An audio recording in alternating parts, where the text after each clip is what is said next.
Ang kwentong ito ay isang kathang-isip na hango sa mga lumang alamat at kwentong bayan ng ating mga ninuno. Layunin nitong maghatid ng aliw, kilig, at kababalaghan sa mga tagapakinig. Anumang pagkakahawig sa mga tunay na tao, lugar, o pangyayari ay hindi sinasadya at pawang nagkataon lamang. Ang mga elemento ng kwento tulad ng aswang, hipnotismo, at kababalaghan ay bahagi ng panitikan at kulturang Pilipino na dapat ingatan, kilalanin, at unawain bilang bahagi ng ating mayamang kasaysayan. Hinihikayat ang mga tagapakinig na panoorin ito ng bukas ang isip at may respeto sa paniniwala ng iba. Sa paanan ng isang berdeng kabundukan, may isang maliit na baryo na tila kinalimutan na ng panahon. Hindi ito abot ng signal ng cellphone, walang kuryente, at ang mga tao ay namumuhay pa rin sa paraang simple at payapa. Ang lugar ay napapalibutan ng mga punong kahoy na animoy mga bantay ng kalikasan, at ang hangin dito ay sariwa, malamig, at may halong amoy ng mga bulaklak na ligaw na tumutubo sa tabi ng mga daan. Ang baryo ay kilala sa tawag na Sitio Malasinta, isang pangalan na may halong misteryo, ngunit naging simbolo ng kapayapaan at pagkakaisa. Dito, ang bawat isa ay magkakakilala, mula sa pinakamatandang si Lola Bidang, hanggang sa pinakabata na si Kulot, isang 5 taong gulang na laging naglalaro sa sapa. Ang pinuno ng baryo ay si Kapitana Loring, isang babaeng nasa edad 50 pataas, ngunit matikas pa rin ang tindig, matalim ang mga mata, at ang kanyang tinig ay may puwersang nagbibigay galang sa sinuman. Kilala siya sa kanyang tapang, disiplina, at higit sa lahat, sa kanyang malasakit sa kanyang mga kabaryo. Hindi siya isang pangkaraniwang leader. Hindi siya lang basta nauupo sa silong ng barangay hall at nagsusulat sa papel. Si Kapitana Loring ay laging nasa lansangan, tumutulong sa mga buntis, nag-aalaga ng may sakit, at personal na lumalakad para sa mga proyektong pangkaunlaran ng sitio. Minsan pa nga ay siya ang unang sumasalo sa mga problema ng kanyang mga kabaryo. Isang araw, nagtipon-tipon ang buong sitio sa gitna ng liwasan. Ipinagdiriwang nila ang ika-10 taon ni Kapitana bilang pinuno. Masigla ang musika, may mga sumasayaw, at ang mga kaldero ay umaapaw sa menudo, adobo, at ginataang gulay. Pinangunahan ni Kapitana ang pasasalamat, at sa kanyang talumpati, sinabi niyang, habang ako'y humihinga, kayo ang aking prioridad. Ang Sitio Malasinta ay hindi lang basta lugar, ito ang ating tahanan. Hindi tayo pababayaan ng kalikasan, basta't hindi rin natin siya pababayaan. Sabay-sabay ang palakpakan. Damang-dama ng lahat ang kanyang sinseridad. Ngunit lingid sa kaalaman ng lahat, sa likod ng kabundukan, sa isang bahagi ng kagubatan na bihira ng mapuntahan, may isang presensyang matagal nang nagmamasid. Isang nilalang na galit sa liwanag, at muling magbabalik para maghasik ng takot. Habang lumalalim ang gabi, napansin ng ilan ang kakaibang lamig ng hangin. Ang mga aso sa paligid ay tila hindi mapakali. May ilang bata ang hindi agad makatulog. Ngunit dahil sa kasiyahan ng araw na yon, piniling ipagsawalang bahala ito ng mga tao. Si Kapitana, tulad ng dati, ay huling umuwi. Naglakad siya mag-isa pa uwi sa kanyang bahay na nasa dulo ng sitio. Sa gitna ng dilim, habang siya ay paakyat ng burol, may naramdaman siyang malamig na ihip sa kanyang batok. Saglit siyang napahinto. Sino yan? Bulong niya sa hangin. Walang sumagot. Tanging mga kuliglig at hampas ng dahon ang kanyang naririnig. Inilingalinga niya ang paligid ngunit wala siyang nakita. Tumawa na lamang siya ng bahagya at tinapik ang kanyang dibdib. Aba, Loring. Tumanda ka na, natatakot ka pa. Ngunit habang palayo siya, isang anino ang dahan-dahang sumunod sa kanya, aninong hindi tao at hindi rin hayop. Kinabukasan, muling bumalik sa normal ang araw. Tila walang kakaiba. Ngunit ang mga manok ni Mang Isko ay biglang nawala. Sinundan ito ng pagkamatay ng isang baka sa bahay ni Aling Inday. Sabi ng mga matatanda, nilapa raw ito, ngunit walang dugo, at ang katawan ay parang piniga ang laman. Ang mga ganitong pangyayari ay tila walang paliwanag, pero sa Sitio Malasinta, ito ay napagkikibit balikat lang. Sanay na ang mga tao sa mga misteryo ng kalikasan. Ngunit si Kapitana, siya ay nagiging tahimik. Madalas ay napapansin ng ilan na tila malalim ang kanyang iniisip, at minsan ay matagal siyang nakatitig sa kawalan. Isang gabi, may batang babae ang nagsabi na nakita niya si Kapitana sa gubat, kausap ang isang babaeng maputi at may pulang mata. Walang naniwala sa kanya, sapagkat kilala nila si Kapitana bilang isang taong hindi lumilihis ng landas. Ngunit iyon ang simula ng serye ng mga pangyayaring magpapayanig sa buong baryo, at maglalantad ng lihim na pilit tinatago sa kadiliman ng kabubatan. Pagkalipas ng ilang linggo mula nang ipagdiwang ang ika-10 taon ni Kapitana Loring bilang pinuno ng Sitio Malasinta, unti-unting nagbago ang ihip ng hangin sa baryo. Hindi na ito kasing presko tulad ng dati. May dalang bigat ang bawat gabi, tila may balikat na laging nakapatong sa mga residente, kahit wala namang mabigat na nangyayari. Ang unang napansin ng mga tao ay ang tila pagbago ng kalikasan. Ang mga ibon na dating maagang umaawit tuwing madaling araw ay biglang tumahimik. Sa gabi, ang huni ng kuliglig ay biglang napuputol na para bang may kinatatakutan. Maging ang mga alagang hayop ay hindi mapakali, ang mga aso ay tila tahol ng tahol sa kadiliman, habang ang mga manok ay ayaw nang pumasok sa kanilang kulungan. Isang gabi, habang papauwi si Mang Isko mula sa kanyang bukid, nadaplisan siya ng malamig na ihip ng hangin na may kasamang amoy ng bulok na karne. Nang lingunin niya ang paligid, wala siyang nakita. Ngunit mula sa gilid ng kanyang mata, may aninong gumapang sa mga puno. Mabilis. Tahimik. At parang hindi tao. Hindi na siya nag-aksaya ng oras, dali-dali siyang tumakbo pauwi, kahit madulas ang putikan. Kinabukasan, kumalat ang balita sa buong baryo, nakita raw ni Mang Isko ang isang nilalang sa gubat. Ang ilan ay nagtawanan, habang ang matatanda ay nagsimulang magdasal at maglagay ng mga dahon ng tanglad sa kanilang pintuan. Sa sumunod na gabi, may isa na namang pangyayaring kinasindak ng marami, ang kambing ni Aling Inday ay natagpuang patay sa likod ng kanyang bahay. Wala itong ulo. At sa paligid ng katawan nito ay may mga bakas ng paa na tila hindi hayop at hindi rin tao, parang halo ng paa ng ibon at kamay ng tao. Ang mas nakakakilabot pa, ay may mga kalmot ito sa katawan na mistulang gawa ng matatalas na kuko. Dahil dito, nagpatawag ng pagpupulong si Kapitana. Ngunit sa halip na tumugon sa takot ng mga tao, siya ay naging malamig at tila walang emosyon. Hindi natin kailangang magpanik. Minsan may mga hayop lang na nagkakalat sa gabi. Tigilan na ang tsismis. Hindi ito panahon para sa kabaliwan, anya. Ang dating matapang at maunawaing Kapitana ay naging mapagsungit, mapagmataas, at tila ayaw nang tumanggap ng suhestyon. Maging ang kanyang mga kaibigang kagawad ay hindi na niya kinakausap ng maayos.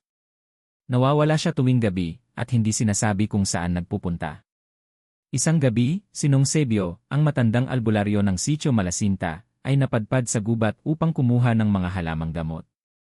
Doon, nakita niya mula sa malayo ang isang ilaw sa gitna ng kabubatan, kung saan wala namang kabahayan.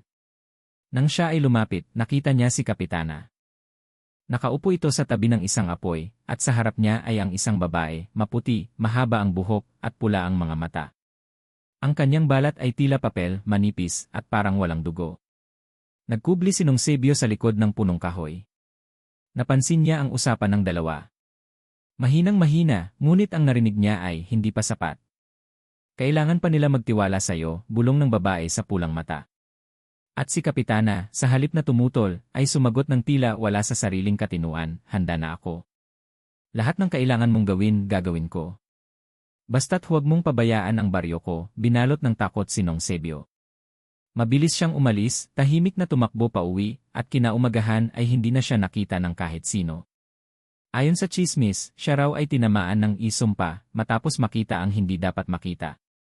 Ang iba ay nagsasabing sinundo na raw siya ng mga engkanto, ngunit may mga ilan na naniniwalang tinanggal na siya ng aswang sa baryo. Samantala, si Kapitana ay lalo pang naging mailap. Hindi na siya nagpapatawag ng mga pulong, at kung minsan ay ilang araw siyang hindi lumalabas ng bahay. Kapag siya ay nakikita ng mga tao, lagi siyang tila tulala, namumutla, at namumula ang mga mata.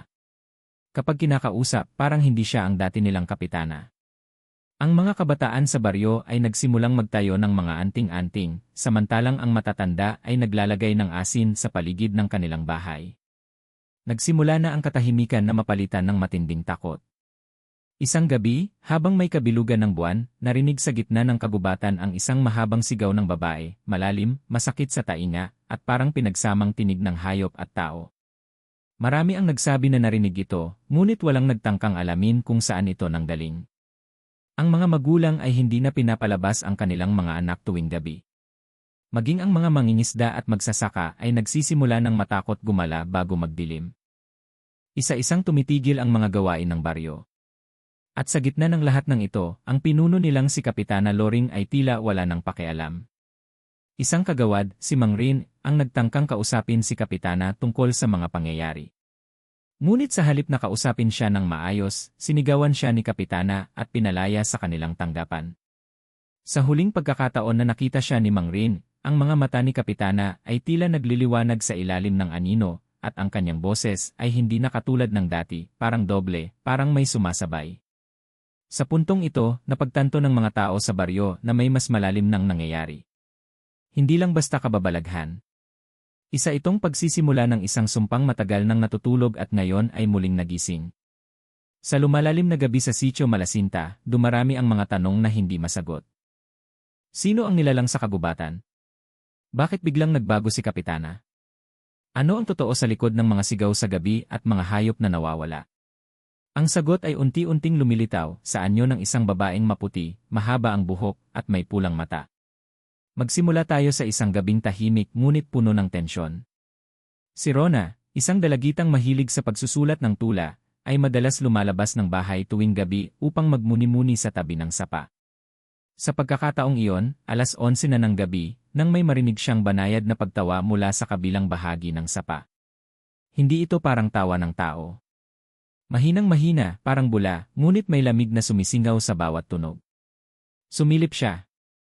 Doon niya nakita ang isang babae, nakaupo sa batuhan, nakasuot ng puting-puti at mahaba, tila hindi nababasa ng hamog. Nakayuko ito at tila nakikipag-usap sa sarili. Nang mag-angat ito ng mukha, tumambad kay Rona ang matingkad na pulang mga mata, kumikislap sa liwanag ng buwan.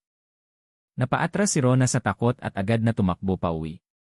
Kinabukasan, ikinuwento niya ito sa kanyang ama, ngunit hindi siya pinaniwalaan. Gayunpaman, isa-isang naglabasan ang mga ibang kabataan na nagsabing nakita rin nila ang babaeng iyon, sa may balon, sa likod ng kapilya, sa ilalim ng punong balete. Laging sa gabi. Laging mag-isa. At laging may pulang mata. Habang lumalalim ang mga gabi, mas naging malinaw ang koneksyon ng babaeng ito kay Kapitana. May isang pagkakataon, nakita ni Aling Gloria, isang tahimik at matandang mananahi, si Kapitana na lumalabas ng kanyang bahay bandang hating gabi. Dahil sa pag-aalala, sinundan niya ito mula sa malayo. Sa kanyang pagtataka, nakita niyang pumasok si Kapitana sa gubat. Walang dala. Walang ilaw. Wala ring bakas ng takot. At sa loob ng kagubatan, sa may isang lumang altar na matagal nang inabandona ng mga ninuno ng sitio, naroon ang babaeng may pulang mata. Ang babae ay tila may inaawit, isang di maunawa ang panalangin o orasyon. Sa harap niya, nakaluhod si Kapitana. Ang tanawin ay mistulang isang ritual, at ang liwanag ng buwan ay tila naglalantad ng mga anyo nilang hindi na pangkaraniwan. Napansin ni Aling Gloria na ang balat ng babae ay parang transparent, tanaw ang ugat, at ang kanyang mga kuko ay mahahaba at matutulis. Hindi siya mukhang tao. Hindi rin siya mukhang hayop. Isa siyang nilalang na sa unang tingin pa lang ay kilabot na ang dulot. Mabilis na tumakbo si Aling Gloria pauwi, ngunit sa kanyang takot at pagkataranta, siya ay nadulas at napilay. Ilang araw siyang hindi makalabas ng bahay, at mula noon, pinili niyang manahimik. Ngunit sa kanyang mga mata, nanatiling buhay ang imahe ng babaeng iyon, isang aswang na nasa ilalim ng balat ng tao. Muling nagkita ang babae at si Kapitana tuwing kabilugan ng buwan. Unti-unting nawala ang dating init sa puso ni Kapitana. Hindi na siya nakangiti. Laging malamig ang kanyang presensya. At kung minsan, may mga kabataang nagsasabing naririnig nila ang boses ni Kapitana sa labas ng kanilang bahay, kahit sarado ang mga pinto at bintana. Lumaki ang takot ng mga residente. Pinilit nilang alamin kung sino talaga ang babaeng ito. Ayon kay Lolo Pedro, isang matandang datu noong kabataan, ang babaeng may pulang mata ay dating tagabantay ng isang sinaunang kuweba sa gilid ng bundok, kung saan nakatago raw ang mga lumang anting-anting ng mga mangkukulam. Sinasabing siya ay isinumpa ng mga albularyo noon at kinulong sa loob ng kagubatan. Ngunit kung ito'y totoo, bakit siya ngayon ay malayang naglalakad? Baka may bumuhay sa kanya, bulong ni Lolo Pedro. O baka may tumawag sa kanya, at unti-unting naging malinaw sa lahat, si Kapitana ang naging daan upang muling makalabas ang nilalang na ito. Ngunit hindi ito dahil sa kagustuhan niya, kundi dahil sa hipnotismong unti-unting kinain ang kanyang kaluluwa. Ayon sa kwento ni Nong Sebio, bago siya nawala, ang mga nilalang na gaya ng babaeng may pulang mata ay gumagamit ng matinding lakas ng pag-isip upang pasukin ang kamalayan ng tao. Pinipili nila ang mga leader, ang may matibay na loob, sapagkat kapag sila'y nakuha, mas madaling madadala ang buong komunidad. Ang hipnotismo ay hindi tulad ng nasa pelikula. Ito'y marahan, banayad, at halos hindi mo mararamdaman. Magsisimula ito sa pakikipag-usap sa panaginip hanggang sa maramdaman mong hindi mo na maipaliwanag ang iyong mga desisyon. Nawawala ang malasakit, nawawala ang pakiramdam, at sa huli, nawawala ang pagkatao. Si Kapitana Loring ay tila naging kasangkapan. At habang palalim ng palalim ang kanyang koneksyon sa nilalang na iyon, mas lalong lumalala ang kalagayan ng baryo. Sa huling bahagi ng buwang iyon, may 2 batang nawala. Huling nakita silang naglalaro sa may tabing gubat. Natagpuan ang kanilang tsinelas sa tabi ng ilog, at sa mga puno malapit dito, may mga marka ng kuko, tila may umatake at hinila sila papasok ng kakahuyan. Dito na nagsimula ang pagkakabuklod ng mga residente. Hindi na sila makapapayag. Hindi na sila bulag. At isa lamang ang sigurado ng lahat, may kailangang tapusin. May kailangang wakasan. At ito'y nagsisimula sa pagtuklas kung sino at ano talaga ang babaeng may pulang mata. Mula sa isang matapang, mapagkalinya, at kinikilalang pinuno ng Sitio Malasinta, unti-unting nagiging isang banyaga si Kapitana Loring sa sarili niyang bayan. Hindi na siya ang taong unang sumasalo sa problema ng bawat pamilya, o ang leader na personal na bumibisita sa mga may sakit. Ngayon, si Kapitana ay mailap, tahimik, at tila laging malalim ang iniisip, para bang may ibang boses na gumagabay sa kanyang mga kilos. Magsisimula ang umaga ng maaga pa lang, ngunit hindi na bumabangon si Kapitana sa dating oras. Sa halip, madalas siyang natatagpuang nakaupo sa kanyang beranda, nakatingin lang sa kawalan. Ang mga mata niya ay hindi na katulad ng dati, wala na ang sigla at liwanag. Ang sabi ng iba, parang may anino sa likod ng kanyang tingin. Ang mga kagawad, tulad ni Mang Rin at Aling Martha, ay nagsimulang makaramdam ng takot. Madalas silang tinatanggihan sa mga pagpupulong, at kung sakaling makakausap man nila si Kapitana, ito'y hindi masinsinan. Lagi nitong sinasabi, ayusin niyo ang mga problema ng baryo. Huwag na akong gambalain. Isang araw, may isang batang umiiyak sa gitna ng daan. Ayon sa kanyang ina, nawawala ang manika ng bata at pinilit nitong balikan sa gubat. Nang matagpuan, ang bata ay nanginginig at paulit-ulit na sinasabi, si Kapitana kausap ang isang babae, pero hindi siya ang Kapitana, hindi siya. Dito na nagsimulang mabuo ang takot sa puso ng mga residente. Pinagtugma-tugma nila ang mga pangyayari, ang pagkawala ng mga hayop, ang pagbabago ng kalikasan, ang mga batang nawawala, at higit sa lahat, ang unti-unting pagkawala ng dating Kapitana na kanilang minahal at iginalang. Dumating ang gabi ng kabilugan ng buwan. Habang lahat ay nagsasara ng mga bintana, naghahanda ng asin, bawang, at mga kandila sa altar, isang batang lalaki na nagngangalang Isko ang nakasilip mula sa bintana ng kanyang kwarto. Sa kanyang pagtingin sa labas, nakita niya ang isang babaeng nakaputi na tila lumulutang sa ere, papunta sa bahay ni Kapitana. Nang makapasok ito, naaninag ni Isko mula sa guhit ng ilaw ang pagbukas ng pinto ni Kapitana, at sa loob ng ilang segundo, sabay silang naglaho. Kinabukasan, sinabi ito ni Isko sa kanyang ama. Hindi siya pinaniwalaan agad, ngunit ang misteryo ay mas lalong tumindi nang makita nilang bukas ang pinto ng bahay ni Kapitana at wala siya roon. Wala rin ang kanyang mga gamit. Para bang umalis siya, ngunit walang paalam, walang bakas ng sapilitang pag-alis, at higit sa lahat, walang iniwang sulat man lang. Isang grupo ng matatanda ang nagdesisyong puntahan ang kagubatan. Doon nila nakita ang mga paang tila humakbang sa basang lupa, paang walang tsinelas, ngunit ang isa ay may kakaibang hugis, parang paa ng tao na may 2 matutulis na daliri lamang. Habang sinusundan nila ito, narinig nila ang mga mahinang boses, tila bulong na nagmumula sa ilalim ng lupa. Nagsimula na silang magsunog ng dahon ng kamangyan at bulong-bulongin ang mga orasyon na minana pa mula sa kanilang mga ninuno. Ngunit bago sila makalayo, isa sa kanila, si Tio Mando, ay biglang napasigaw, tumakbo palayo, at natumba. Nang tanungin siya kung anong nakita niya, umiiyak niyang sinabi, hindi na si Kapitana yon. Iba na siya. Parang sinaniban o kinain na ng dilim ang kaluluwa niya. Simula noon, tinanggap na ng mga residente na hindi na basta kakaibang ugali ang ipinapakita ni Kapitana. Ito ay isang uri ng sumpa o pagkakahawak ng isang masamang nilalang sa kanyang pagkatao. Maging ang bahay ni Kapitana ay nagsimulang lumamig. Sa gabi, kahit sarado ang lahat ng bintana, may nagsasabing may nakikitang pulang liwanag sa loob. Ang mga asong dati ay tahimik na nagbabantay sa labas ng kanyang bahay, ay ngayoy laging umiiyak, mahaba, malungkot, at puno ng takot ang kanilang tahol. Isang gabi, ang batang si Kulot ay napilitang umihi sa labas ng bahay.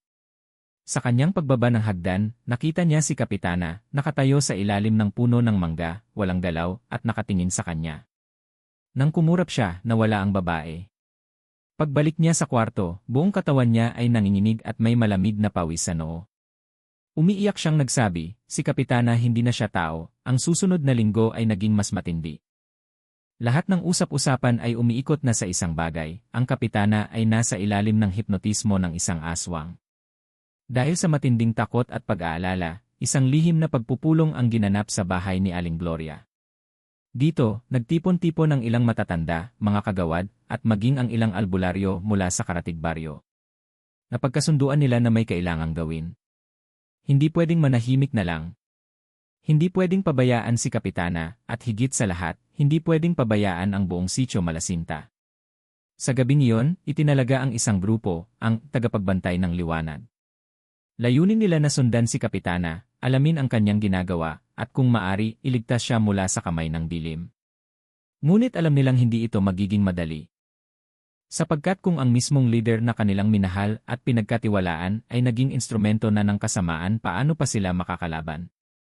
Sa kalagitnaan ng papalapit na tag-ulan, kung kailan inaasahan sana ang kapayapaan at kasaganahan sa Sitio Malasinta, isang napakalaking pangyayari ang yayanig sa buong baryo, ang pagkawala ng dalawang batang magkapatid. Ang magkapatid ay sina Liza at John, 7 at 9 na taong gulang, mga anak ni Mang Pido at Aling Mercy, na parehong kilalang masipag na magtataho at labandera sa baryo. Umaga ng Lunes, dapat ay papasok sila sa paaralan gaya ng nakagawian, pero hindi na sila nakita mula nang magpaalam na maglalaro muna sa likod ng bahay bago maghanda. Sa unang 2 oras, walang nakaramdam ng kaba, sanay ang pamilya na ang mga bata ay saglit na naglalaro sa bukid bago bumalik.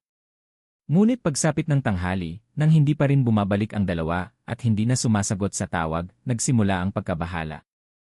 Nag-ikot ang kanilang ama at ilang kabarangay sa buong sitio, sa sapa, sa kakahuyan, sa gulayan ng paaralan, ngunit wala. Maging ang kanilang mga tsinelas at mga laruan ay naiwan sa ilalim ng puno ng duhat sa likod ng bahay. Pagdating ng gabi, nagsimula ng mabalot ng kaba ang buong baryo. Hindi ito simpleng pagkawala sapagkat may mga baka sa lupa. Mga paang maliit, palayo sa bahay at mga paang tila hayop, ngunit mas malaki sa normal. Parang kambal na kuko, matulis, at may mga hiwa sa gilid ng lupa na para bang may hinila. Ang mga matatanda ay agad na naglatag ng asin sa mga pintuan, nagsindi ng mga kandila sa altar, at nagsimula na ring magdasal ng orasyon. Ngunit para kay Mang Pido at Aling Mercy, hindi sapat ang dasal, gusto nilang makapiling muli ang kanilang mga anak.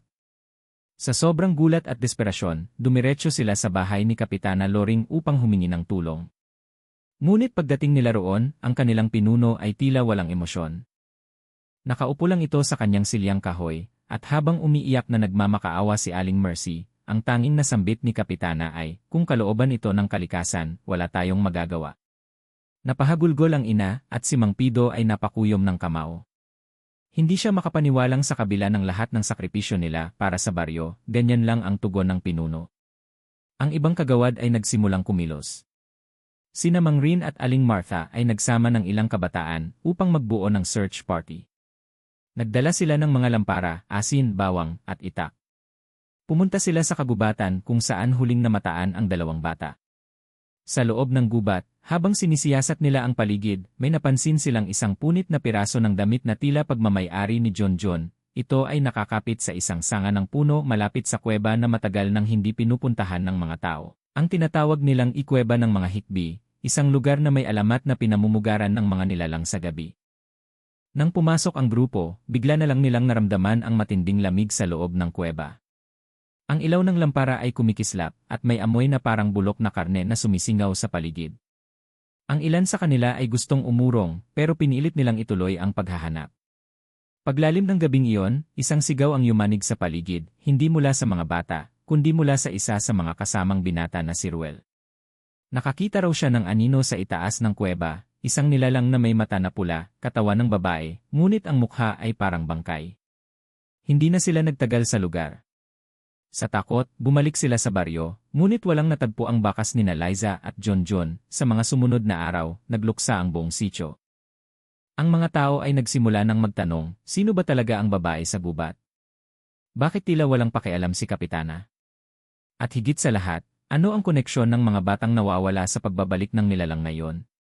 Ang sagot ay tila nagkumpirma isang gabi, nang muling magpakita si Kapitana sa gitna ng plaza, nakatayo habang umuulan, walang payong, walang imik. Nakasuot siya ng puti pero basang-basa. Ang mga mata niya ay wala sa tamang anyo, mapula, parang walang pupil, at tila tumitingin sa kawalan. Nang lapitan siya ni Aling Gloria at tanungin kung ayos lang siya, ang sagot ni Kapitana, sa boses na tila hindi kanya, sila ay inalay upang manumbalik ang lakas ng tagapagbantay, nagpanik ang mga tao. Bigla siyang tinakbuhan. Ngunit hindi gumalaw si Kapitana. Tila tuod. Hanggang sa bumagsak siya sa lupa at mawalan ng malay. Ilang kabataan ang nagtangkang buhatin siya pauwi, ngunit sa kanilang pagbuhat, ang katawan ni Kapitana ay tila naglalabas ng lamig na hindi pangkaraniwan. Hindi siya ginigising ng sigaw o pisil. Hanggang sa muli siyang idilat ang kanyang mga mata, at sa loob ng ilang segundo, tumitig sa langit at biglang bumigkas, may isa pang kukunin bago ang buwan ay muling magdugo. Hindi may paliwanag ng mga tao kung gising ba siya o sinasapian. Ang isang bagay lang ay malinaw, may mas malaking sakripisyo pa ang hinihingi ng nilalang sa gubat. At kung hindi sila kikilos, ang sitio Malasinta ay tuluyang mababalot ng kadiliman. Hindi na matiis ng ilang matatanda sa baryo ang tahimik na pagtanggap sa mga nangyayari. Isa sa kanila, si Mang Isko, isang dating albularyo na ngayon ay mahigit 70 taong gulang, ang nagsimulang maniwala na ang lahat ng kababalaghan ay may mas malalim na ugat. Hindi ito basta-bastang sumpa o malas.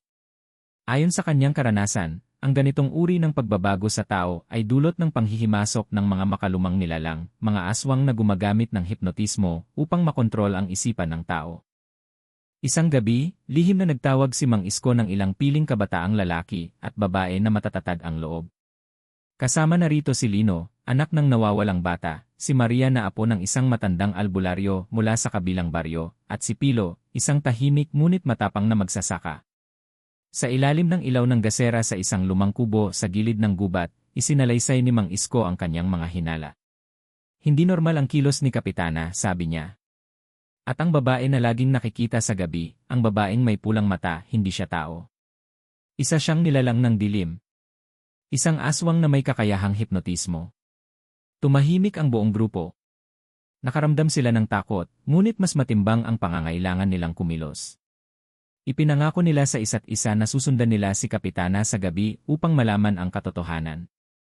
Kinabukasan, nagkunwari silang mga ordinaryong residente.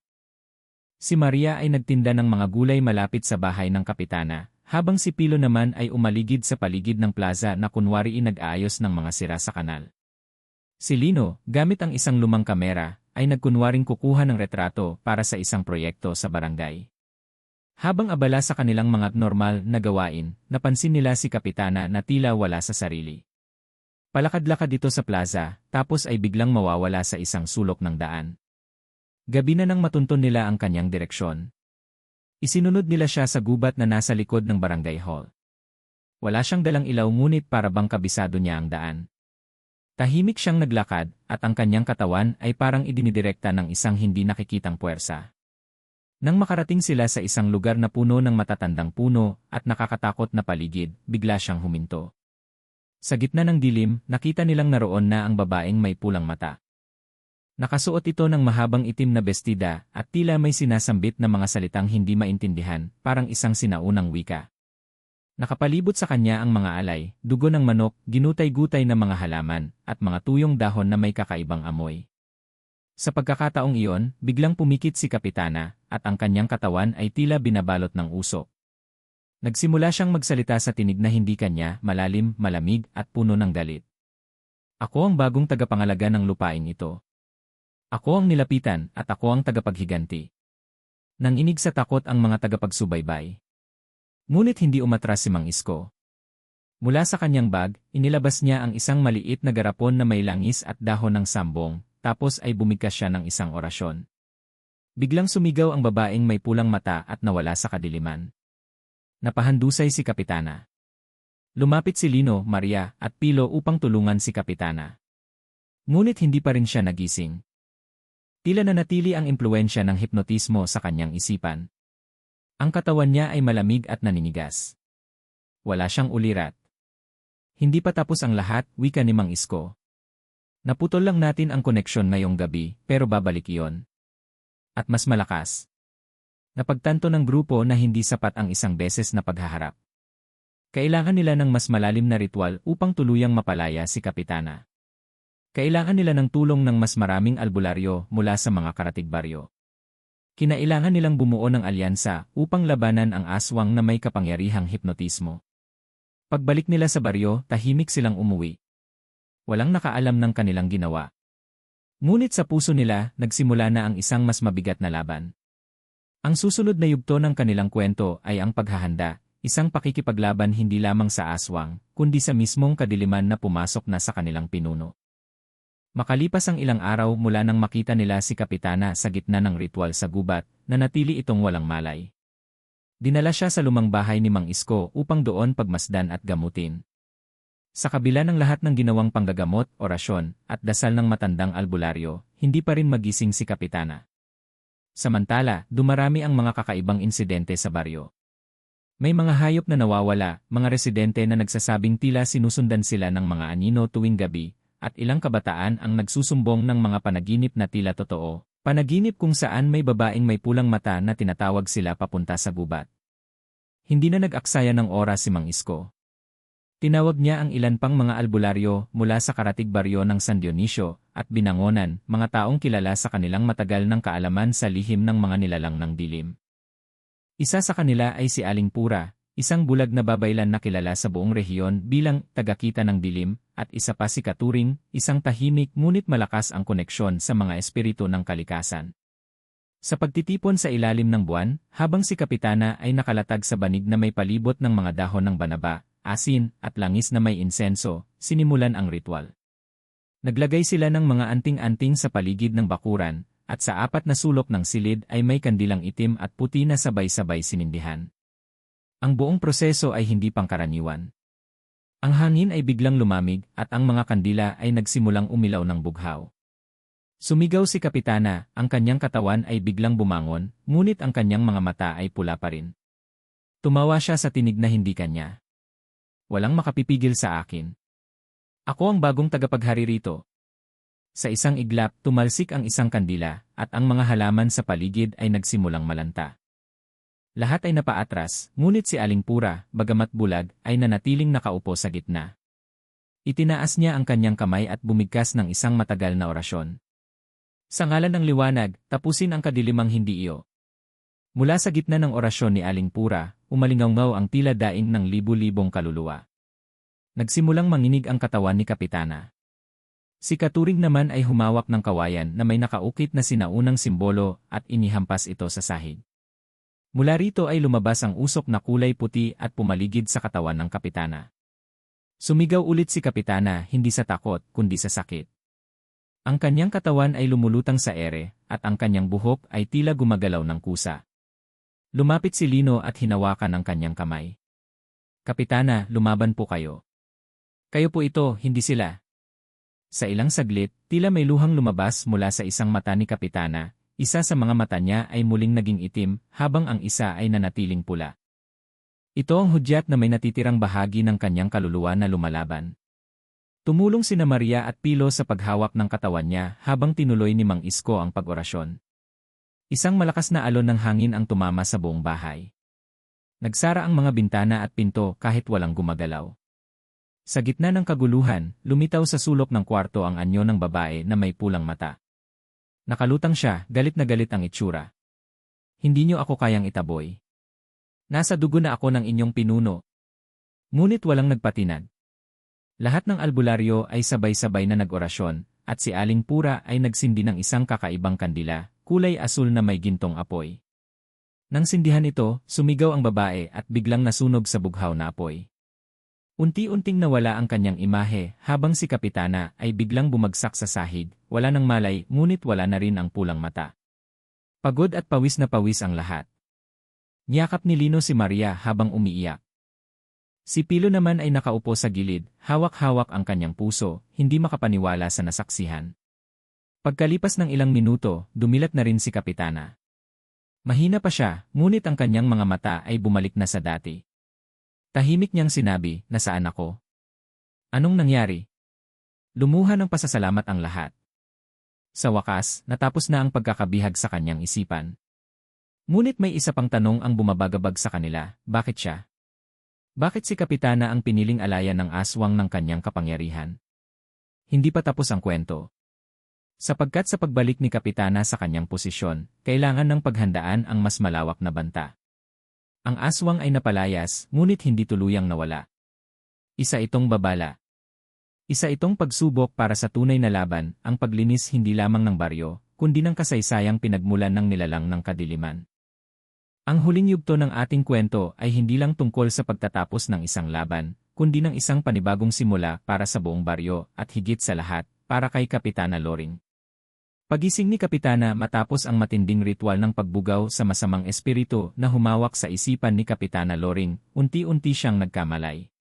Nakahiga siya sa silong ng lumang kapilya, napapalibutan ng mga albularyo, matatanda, at ilan sa kanyang pinakamatapat na tauhan. Halatang pagod siya, baka sa kanyang mukha ang pagkalito at sakit ng ulo. Ngunit mas nang inibabaw ang malalim niyang buntong hininga, isang palatandaan na siya ay muling bumalik sa sarili. "Nasaan ako?" mahinang bulong ni Kapitana habang pinipilit bumangon. "Loring, salamat sa may kapal at ikaw ay bumalik," umiiyak na sabi ng kanyang matandang katulong na si Aling Bebang. Hindi may paliwanag ni Kapitana ang lahat ng nangyari. Parang panaginip lamang ang lahat, ngunit ang mga bakas ng sugat at mga mata ng taong nakapaligid sa kanya ang nagsilbing patunay na totoo ang lahat. Tumulo ang kanyang luha. "Patawad, hindi ko alam ang nagawa ko sa inyo." Paglilinis at pagsasara ng sugat makalipas ang ilang araw, isang panibagong kabanata ang sinimulan ng baryo. Sama-samang nilinis ang mga bahagi ng kagubatan kung saan isinagawa ang mga ritual ng aswang. Inilibing ng maayos ang mga biktima. Sa gitna ng mga panalangin, panata, at dasal, sinarado ng mga albularyo ang huling lagusan kung saan dumadaloy ang itim na enerhiya mula sa daigdig ng mga nilalang sa dilim. Nagtayo sila ng mga anting-anting, langis, at panandang gawa sa pinaghalong asin, bawang, at dasal upang hindi na muling makabalik ang sinumang nilalang na may masamang hangarin. Pagpapatawad ng baryo bagamat may ilan pa ring natatakot kay Kapitana, karamihan sa mga residente ay unti-unting lumambot ang puso. Nakita nila kung gaano kabigat ang kanyang pinagdadaanan, at kung paanong naging biktima rin siya ng isang mapanlinlang na nilalang. Nagdaos ang buong baryo ng isang gabing pasasalamat, isang pagtitipon sa gitna ng plaza kung saan buong tapang na humarap si Kapitana sa harap ng kanyang mga nasaktan.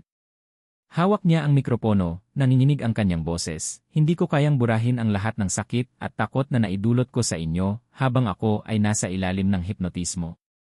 Ngunit ako'y taos-pusong humihingi ng kapatawaran at nangangakong muling itatayo ang ating baryo, mas matatag, mas mapayapa." Umalingaw ang palakpakan. Ilang tao ang lumapit sa kanya, niyakap siya. Isa na rito ang ama ng nawawalang bata na natagpuan, buhay pero labis na takot. "Hindi ikaw ang gumawa noon, Kapitana. Isa ka pa rin sa amin," sabay yakap nito. Ang bagong gabay at kaalaman upang hindi na maulit ang ganitong pangyayari, ipinag-utos ni Kapitana ang pagbuo ng isang Bantay Dilimdi, isang grupo ng mga kabataan at matatanda na sasanayin sa pangangalaga ng baryo laban sa mga nilalang ng kadiliman. Sa tulong ni Mang Lusing, ang albularyo, at ilang kilalang babaylan sa kalapit na lugar, itinuro ang mga sinaunang kaalaman ng proteksyon, paano gumamit ng mga halamang gamot, paano gumawa ng anting-anting, at paano magbantay sa mga senyales ng masamang espiritu. Panibagong simula ni Kapitana, mas naging masigasig si Kapitana sa kanyang tungkulin. Kung noon ay madalas siyang mapagod sa dami ng trabaho, ngayon ay tila ba hindi siya naubusan ng lakas. Tinanggap niya ang lahat ng puna, pinakinggan ang bawat reklamo, at ginawang aral ang lahat ng nangyari. Mula sa isang leader na naging biktima, siya ay muling bumangon bilang tagapagligtas. Minsan, habang siya ay naglalakad sa tabi ng sapa kung saan siya unang dinalaw ng babaeng may pulang mata, napahinto siya. Naramdaman niyang may malamig na hangin. Ngunit sa halip na takot, kapayapaan ang naramdaman niya. Tila ba isang anino ng kanyang nakaraan ang dumaan, ngunit wala na itong kapangyarihan sa kanya. Ang baryo ngayon lumipas ang ilang buwan, at ang baryo ay muling naging tahimik, payapa, at masigla. Ang mga taniman ay masaganang namumunga, ang mga bata ay masayang naglalaro, at ang gabi ay wala nang dalang pangamba. Ang mga tao'y muling nagtitiwala sa isa't isa, at higit sa lahat, kay Kapitana Loring. Ang kanilang kasabihan ngayon, hindi lahat ng nilalamon ng dilim ay nawawala. Minsan, mas maliwanag silang bumabalik. Wakas o simula. Ngunit may bulong-bulungan pa rin sa ilang bahagi ng kagubatan. Na ang babaeng may pulang mata ay hindi tuluyang nawala, kundi naghihintay lang ng panibagong pagkakataon. At sa tuwing sasapit ang kabilugan ng buwan, may mga matang naniniktik sa dilim. Ngunit habang nagkakaisa ang baryo at buo ang loob ni Kapitana, walang sinumang aswang ang makakapasok muli. 2.